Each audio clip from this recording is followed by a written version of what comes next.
দেশজুড়ে ব্যাংক ধর্মঘটের ডাক দেওয়া হয়েছে মঙ্গলবার ২৭ জানুয়ারি। United Forum of Bank Unions সহ একাধিক সংগঠনের ডাকে এই ধর্মঘটে অংশ নেয় দেশের বিভিন্ন রাষ্ট্রায়ত্ত ব্যাংকের। সপ্তাহে ৫ দিন কাজের দাবিতে এই আন্দোলন বলে জানিয়েছেন ব্যাংক কর্মচারী সংগঠন। বিস্তারিত দেখুন টিভি স্ক্রিনে। এর জন্য দেশের সঙ্গে রাজ্য বন্ধ থাকে বিভিন্ন রাষ্ট্রায়ত্ত ব্যাংক। যদিও বেসরকারি ব্যাংকগুলিতে ধর্মঘটের প্রভাব তুলনামূলক কম পড়েছে বলে জানা গেছে। টানা ৪ দিন ব্যাংক বন্ধ থাকার পর মঙ্গলবার ধর্মঘটের কারণে গ্রাহকদের দুর্ভোগ আরো বেড়ে যায়। শুক্রবার সরস্বতী পূজা, শনিবার চতুর্থ শনিবার, রবিবার সাপ্তাহিক ছুটি এবং সোমবার প্রজাতন্ত্র দিবস। এই ৪ দিন ব্যাংক পরিষেবা বন্ধ থাকার পর মঙ্গলবারও ধর্মঘট হওয়ায় নগদ লেনদেন, চেক ক্লিয়ারেন্স ও অন্যান্য গুরুত্বপূর্ণ কাজে ব্যাপক সমস্যায় পড়েন সাধারণ মানুষ।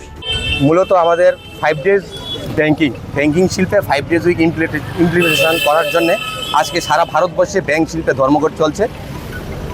এই জন্য আজকে আমরা ওটার পার্ট হিসাবে ইউবি এর আন্ডারে, ইউনাইটেড ফর্ম অফ ব্যাংক ইউনিয়নের আন্ডারে, ওটার মধ্যে 9টা ইউনিয়নের সংযুক্তিকরণ আছে, যার মধ্যে All India Bank Employee Association, NCB, AIBOC, BEFI, আমরা 9টা ইউনিয়নের সংযুক্তে ইউবি এর আন্ডারে আমাদের আজকে স্ট্রাইক। সারা ভারতবর্ষে এই স্ট্রাইক চলছে। সারা ভারতবর্ষে আজকে পুরো ব্যাংকের শিল্পে ধর্মঘট চলছে।